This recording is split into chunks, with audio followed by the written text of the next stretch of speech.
Hello, welcome to the newest episode of my Garage podcast. In this episode, it's mostly going to be about philosophy, but there's going to be some major economics and political aspects to this episode. And the first thing I want to talk about is how over 2,300 emails from Epstein were released. And there's been a lot of uproar about this on social media, especially on TikTok.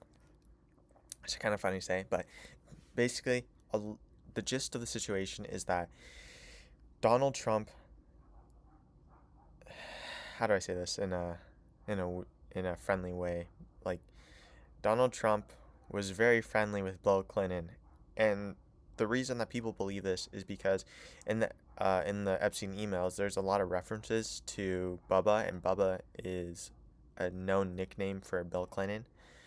Um, and there's a lot of information about uh, Donald Trump doing something to Bubba, and I don't think I could say this on my podcast, but basically that's the gist of the situation, and I feel like this is a crazy situation right now. The White House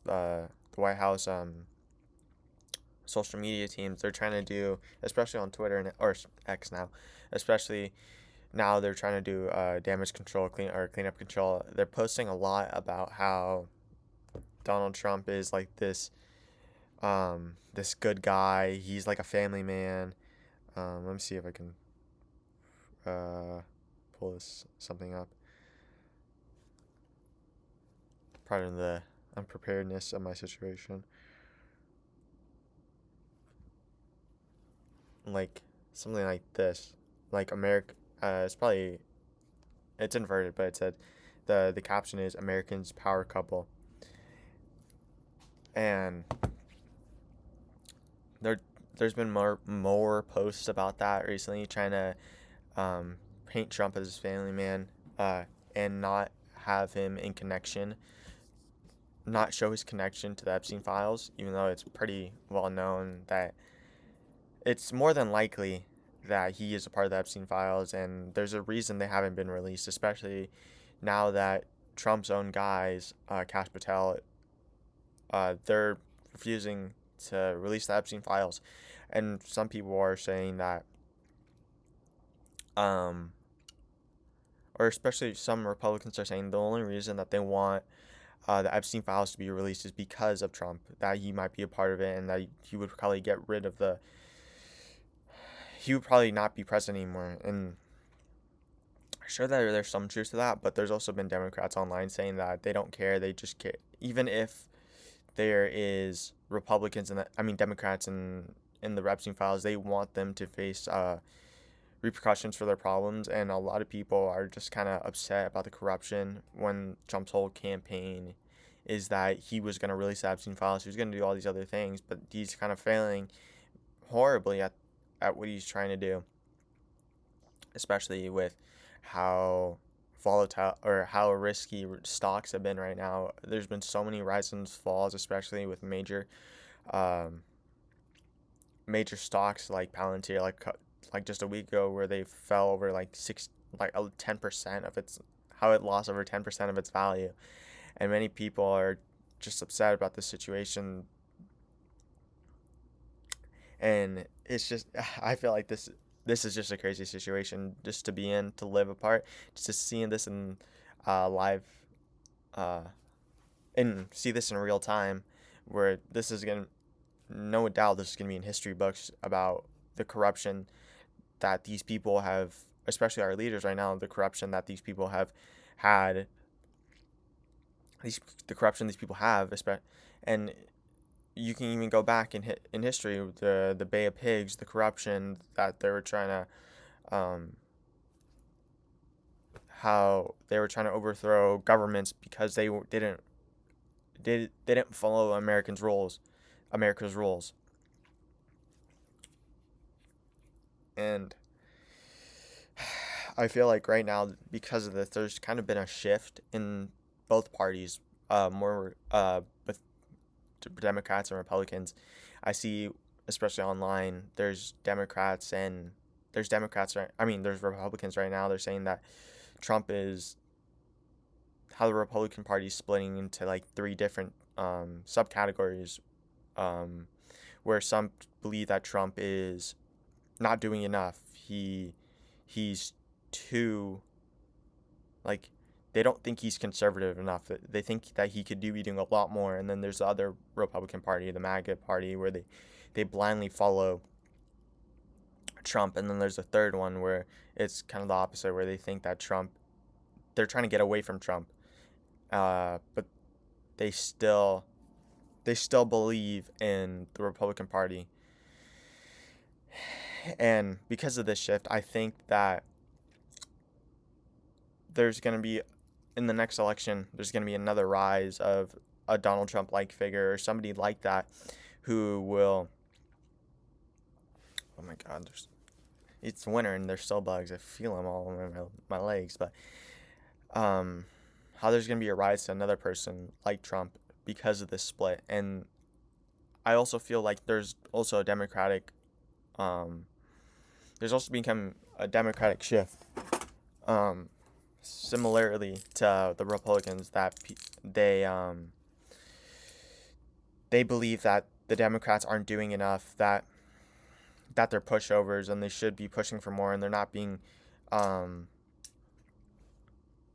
do you say this? They're not being progressive enough for these people, and they're kind of upset about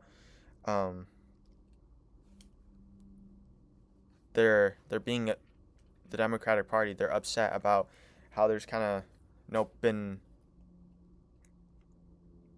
they just kind of been pushovers, especially like a lot of people view.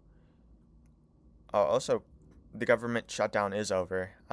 That's a major part. The government shutdown is the longest one in history, and a lot of people are upset about this because they felt like the Democrats just pushed over and just accepted what there was no care for the American people. They just let them. They're just gonna let the American people starve, or they're just caving. And a lot of people are upset about this because they're saying all these things, but nothing's being done about it.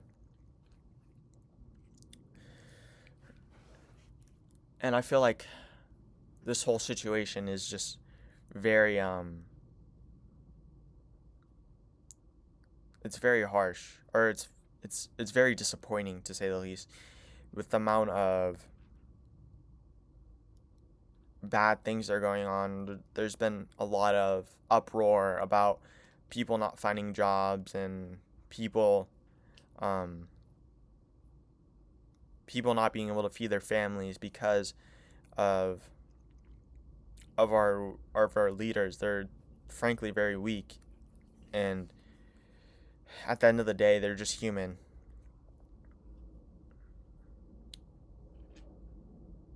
And I feel like there should be a shift right now. There should be something happening, but I feel like nobody's speaking up in this situation it's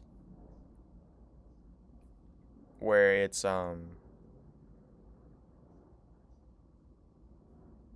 where anything's happening. I don't know. That's kind that's kind of how I feel about the whole situation. And I guess another part I want to talk about is also talking about stocks. There's been a lot of, especially in these past couple of years, there's been a lot of people that have not been wanting to go to college because the amount of debt that they're going to be going into, and also college is hard. So a lot of people want to avoid this and not be a part of the rat race, as people would call it. So I feel like there's been an uprise right now of people trying to be independent, um, work for themselves, and just be entrepreneurs. But I see it, and it kind of feels like they're LARPing as somebody that's more successful than they are. And I feel like there's been a rise of day trading and learning about trying to make your own business, I guess. And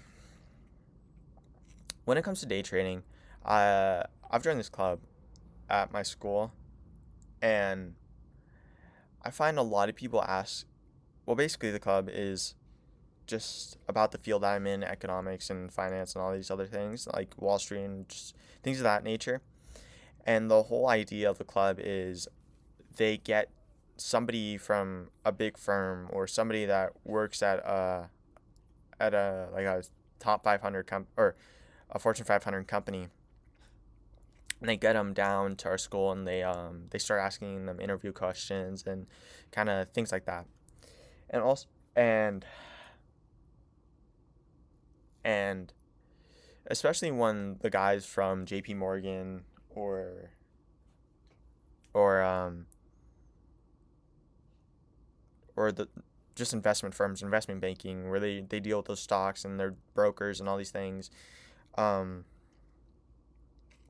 I find, or the couple, I've been to three meetings, and from the three meetings I've been to, two out of three there's been investment bankers, and I always find that that people are talking about day trading and talking about how um, they're asking these guys any advice on day trading, and I feel like the response is always the same thing, that day trading, sure, you can have day trading, but you should also be investing your money long term. And it kind of seems like they're discouraging day trading, because day trading, I try I'm I'm not going to be like I'm this higher power than anybody. I try to learn how to day trade, but I don't know. I learned it, and like I try to learn it before, like a week before, or like 2 weeks before school started, or this semester started, and I was learning it, and it was I guess I didn't pay for it. I would never pay for it. It was some like free online YouTube thing, and I found that like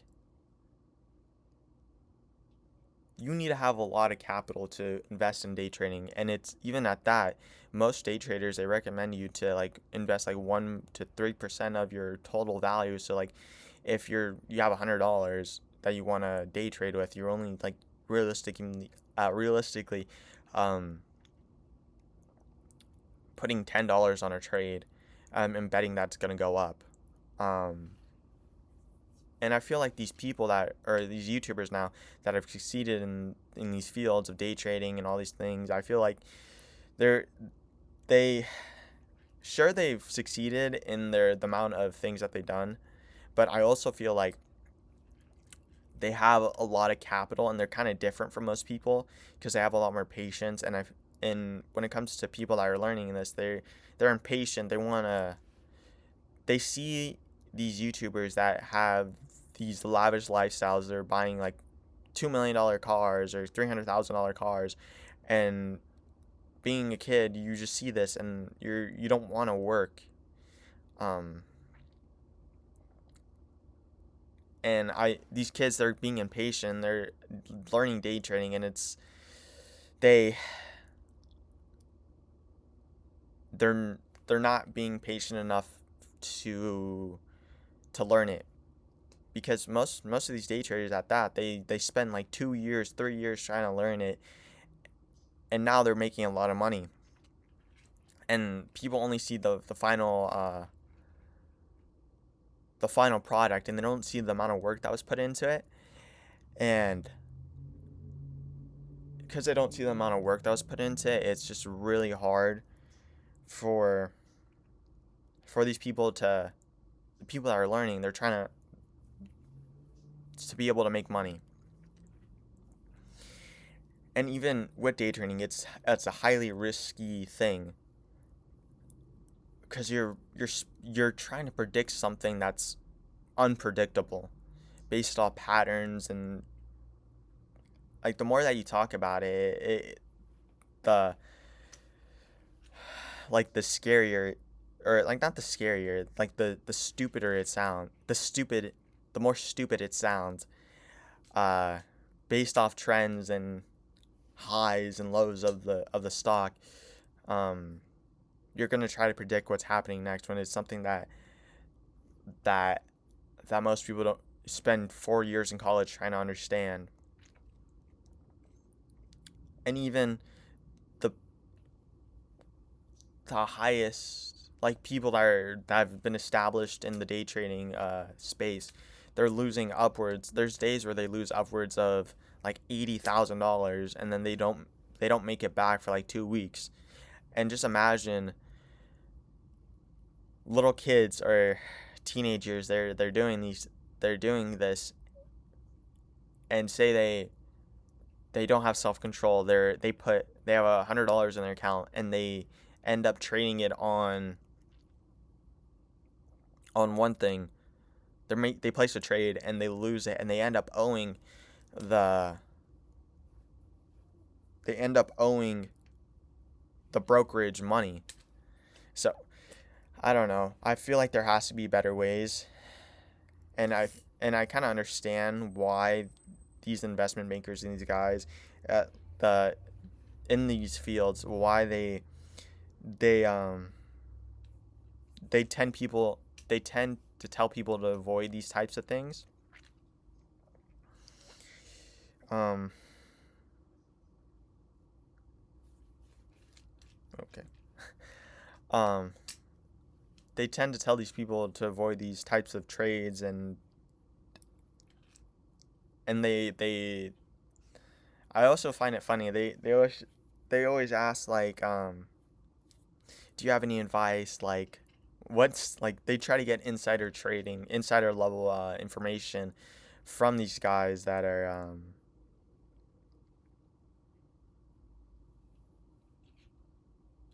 day trading. And honestly, I respect it.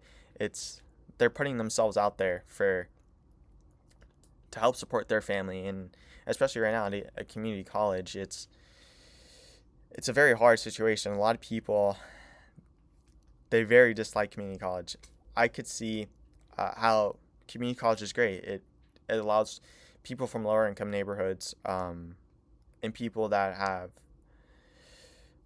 I wouldn't say failed, but haven't tried their hardest at school, and they realize that in order to be able to afford the life that they want, that they're eventually going to need to go to school to create some sort of plan in order to succeed in the life that they want.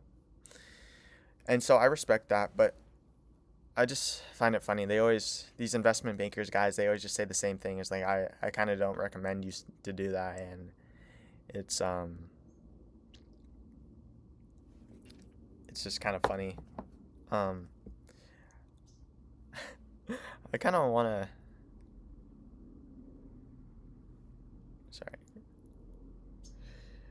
Also, I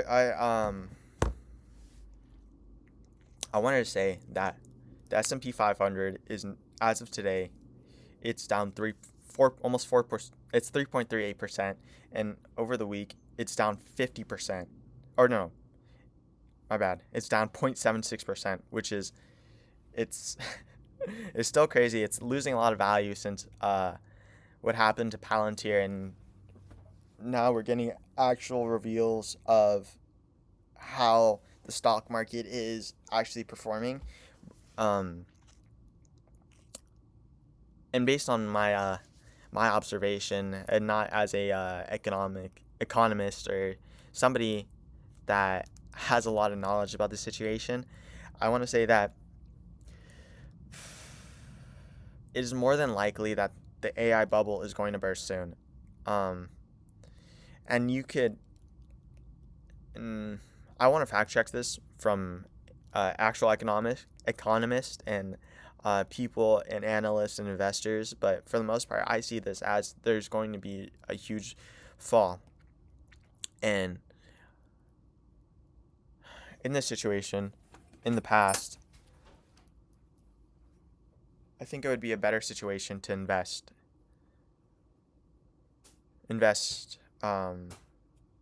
talking to investment bankers and trying to, it's kind of a fucked up, it's, oh, and not me saying that, it's kind of a messed up situation, but somehow you're going to need to be able to profit off these falls and the volatility of the current stock market. Um, and for the average American person who doesn't have much financial literacy and understanding of what's going on with the economy, a lot of people are going to suffer. I wouldn't say it's going to be as bad as it was before because there's a lot more knowledge now, but as bad as it was in the Great Depression. And I'm not trying to say that it's going to be as bad as the Great Depression. There's going to be tiny falls. Nobody's going to, I personally believe not many people are going to lose their jobs, but uh, that is just a gross estimate, or a gross, like just a guess. And I'm just kind of hopeful because based off the amount of technology there's now, there's going to be a lot of people that are that going to be able to understand. But I don't know. There might be people that might not be able to adapt to the current situation. That is going to happen. And that kind of brings me to the philosophy part of this episode. Um, I wanted to say that a lot of people are not easily adaptable.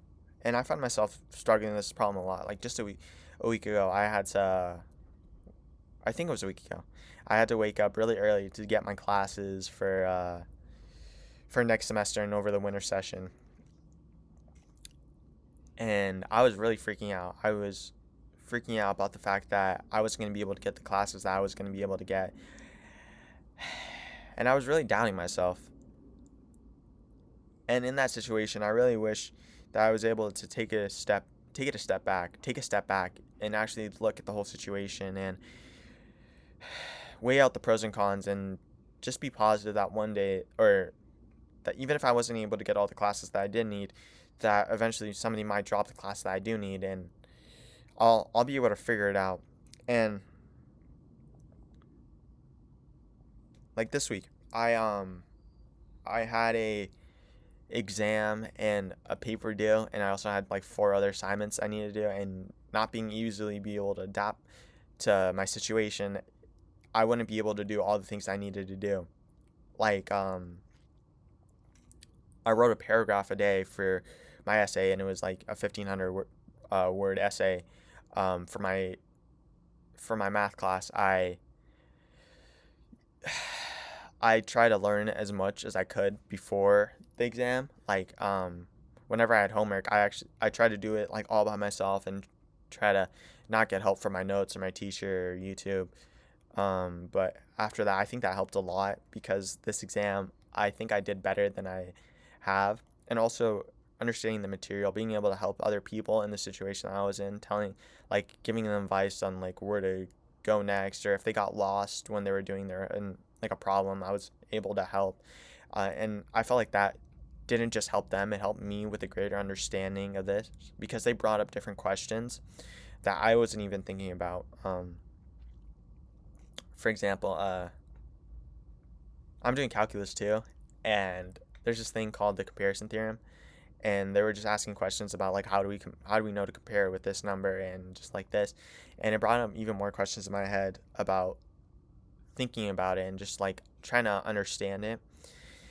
And so when the day of the exam came, the first day it was like 4 questions, but 2 of them had like 4 parts. And after like being able to study and just do all the things I needed to do, I was able to.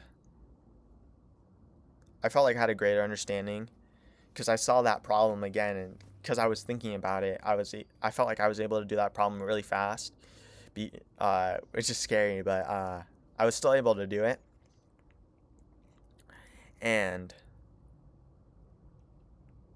I might get marked off points because I didn't write it the exact way she wanted it, but at the end of the day, it's whatever.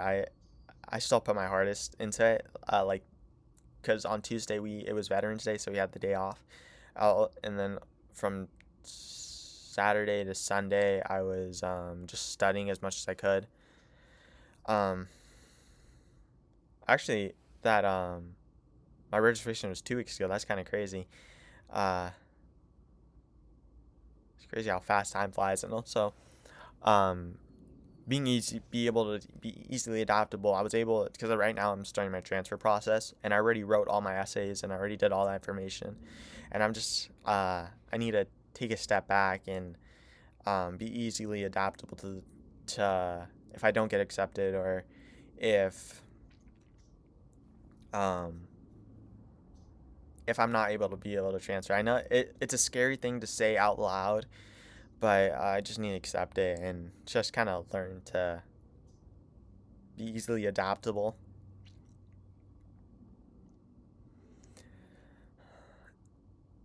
And I feel like that's where a lot of people struggle, is being easily adaptable, especially like in college, where it's not normal to be doing this amount of work, from working from like 9 to 9, or you're doing like 12 hours every day just doing homework.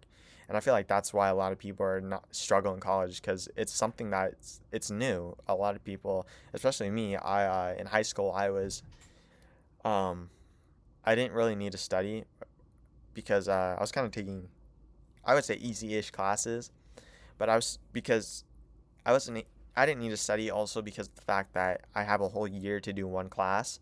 And when it comes to college, you have half that amount of time. I mean, a whole school year, not a whole year, um, clearly. Uh, and now in college, you have 16 weeks to do. You have that. You have half as much time to do your assignments. So literally every day, you're just doing one assignment after other, and it's a daunting task, to say the least. And even on that, you have exams coming up every 2 weeks, and it's just really scary. But being easily to adaptable whenever I can, to take a break, to, I guess, protect my mental health. Uh, like whenever I can to take a break, um, I try. Like Friday and Saturday. Friday I honestly didn't do anything. Saturday I did two assignments I needed to do. I wrote for my PIQs, so I finished those, and then I also did a quiz from one of my accounting classes, or from my accounting class. That class is honestly was a really stupid decision for me, because it's online and it's a major class. I'm still able to learn, but sometimes it gets boring, because the lectures I do watch, it's just it's really long, and I don't know, it's just hard sometimes. But at the end of the day, I'm still able to do all my assignments and just work hard towards what I, and just like whenever I do feel lost, I just remember my goals and what I'm actually trying to work towards. Um, that's kind of, I kind of have really nothing else to talk about this episode. And I just want to say thank you guys, and thank you for the views on my videos, even though I'm still learning and this is just my opinions on everything. My opinions are not right all the time. Uh, Sometimes I'm a stubborn person, so I just wanted to admit that and just say thank you guys, and please continue watching.